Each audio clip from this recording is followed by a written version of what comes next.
1958년 이목단 사건의 진실이 조금씩 드러나는 듯합니다. 앞뒤를 봉인하기 위해서는 죽은 자의 기운이 깃든 5가지의 물건을 땅에 묻은 뒤 앞뒤의 이름을 알아내야 되는데요. 과거 염혜상의 엄마와 구광모 교수는 모두 앞뒤의 봉인에 실패하였습니다.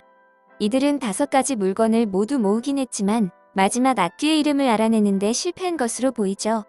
지난 1회 방송에서 5가지 물건을 전무 확보했던 구광모 교수는 앞뒤에게 당하기 전에 뭐가 잘못된 거지?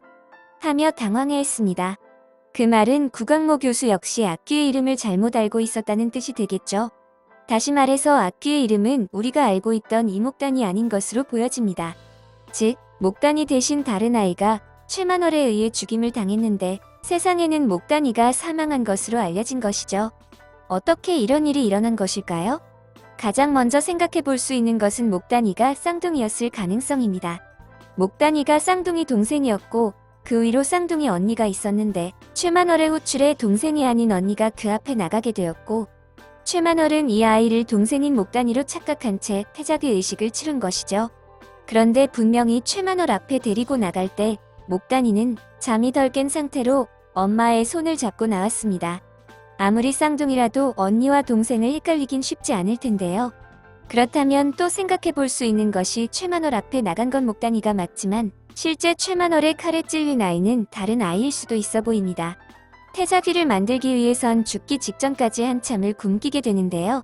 그 사이에 목단이의 언니가 몰래 숨어들어와 동생을 지켜주다가 자신이 대신 사망하게 되었을 수도 있지 않을까요? 거울 속의 앞뒤는 구산영에게 자신의 이름을 맞춰보라면서 도발을 해왔었습니다. 결국 앞뒤의 진짜 이름을 알아내는 것이 앞으로 남은 회차의 숙제가 될 듯하네요. 한편 이목단 사건의 진실을 파헤치고 있는 형사들에게 위기가 닥칩니다. 지금까지 사망 사건들을 보면 앞뒤를 봉인하려던 자들이나 과거 이목단 사건을 조명하던 기자들이나 형사들 그리고 중현캐피탈 관련 사람들이 차례로 목숨을 잃었습니다. 즉 서문춘이나 이용세 역시 앞뒤의 타겟이 되는 것이죠. 서문춘의 문단속은 실패로 돌아갔습니다. 문단속을 잘하던 서문춘은 염혜상입니다. 라는 한마디에 바로 경계를 풀게 됩니다. 문을 열자 문 밖에 서 있던 구선영 모습을 한 앞뒤가 문을 열었네 하며 소름 끼치게 등장했죠.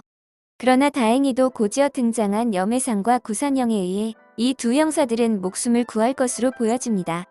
그리고 자신들이 직접 겪은 초자연적인 현상으로 인해 이들 역시 앞뒤의 존재를 믿게 되는 계기가 될 것으로 보여지네요. 과연 앞뒤의 진짜 이름은 무엇일까요? 오늘 준비한 영상은 여기까지고요. 재미있게 시청하셨다면 구독, 좋아요 부탁드립니다. 감사합니다.